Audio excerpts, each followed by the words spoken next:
इस ब्रह्मांड का मंगल हो। हे परम शक्ति, इस पृथ्वी को समस्त समस्याओं से मुक्त करो। प्रणाम गुरुदेव।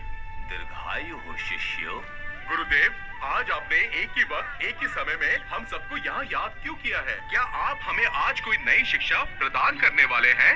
विचलित होने का ऐसा कोई कारण नहीं है वत्स। तुम लोग मेरे सारे छात्रों में से सबसे उत्तम छात्र हो। तुम लोगों को आज यहाँ एकत्रित करने का आज कोई दूसरा कारण है। आज आप लोगों की शिक्षा संपन्न हुई है। कल से आप लोगों का नया जीवन आरंभ होगा।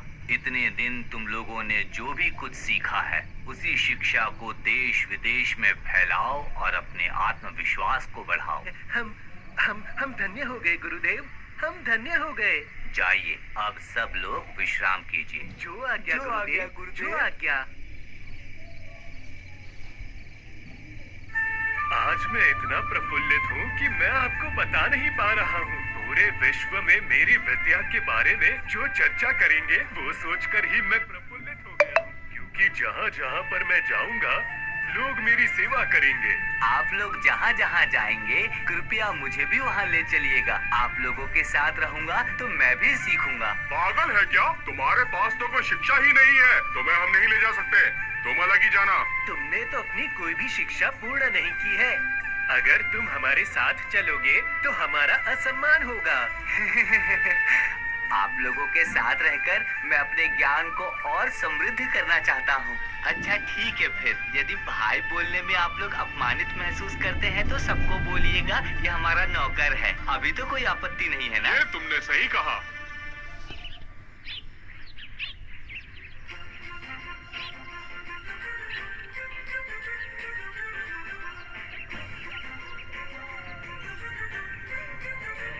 सुनिए भाई, यहाँ थोड़ा सा विश्राम कर लेते हैं। ये आपने उत्तम बात की। अब हमें अपने भोजन के लिए कोई व्यवस्था करनी होगी। अरे वाह, इस पेड़ पर तो कितने फल हैं। चलो चलो, इन्हें तोड़कर खाया जाए।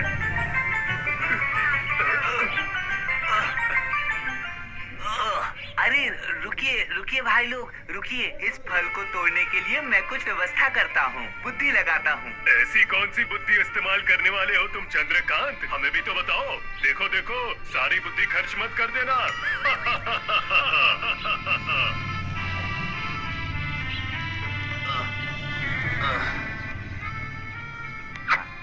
दोस्तों, तुम लोगों ने किताबी ज्ञान तो बहुत लिया है, लेकिन समय के अनुसार जो ज्ञान लगता है वो आप लोगों के पास कम है।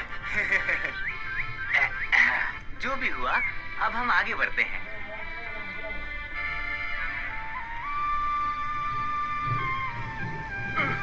अरे ये जंगल में चल चल के तो हमारे पैर ही दुखने लगे। पता नहीं हमें कोई मनुष्य दिखेगा भी या नहीं।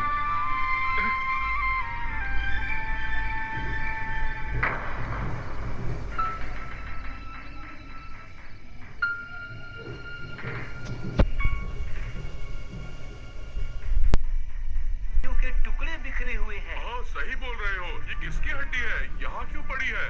ये निश्चित ही कोई जंगली जानवर की हड्डी लग रही है। अरे बाबा, क्या ये भी तुम्हारे चतुर दिमाग का फल है? वाह वाह, क्या बात है तुम्हारे दिमाग की। अरे नहीं दोस्त, ये तो साधारण ज्ञान है।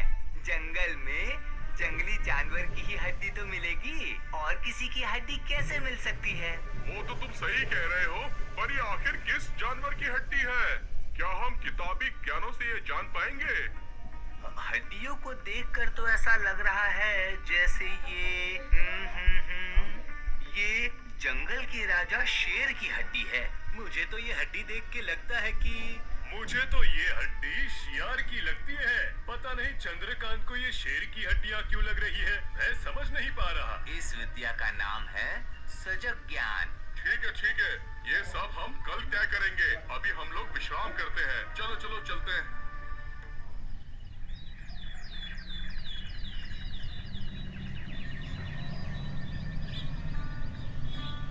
अभी जो मैंने शिक्षा प्राप्त की है, तो इस शिक्षा के माध्यम से इस अस्थियों को मैं अभी विसर्जित करूंगा।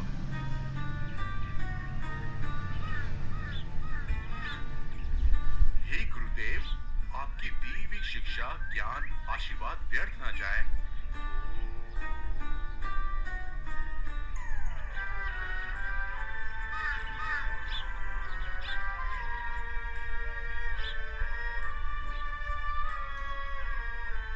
क्या बात है, क्या बात है। तुमने कर दिखाया सोमेश्वर, तुमने कर दिखाया। तुमने बिखरी हुई हड्डियों को समेट कर एकत्रित कर दिया। देखा चंद्रकांत, यही होती है असली शिक्षा, जिसको तुम कभी ग्रहण नहीं कर पाओगे। इस बार आपने बिल्कुल सही बात कही है दोस्त। आपकी शिक्षा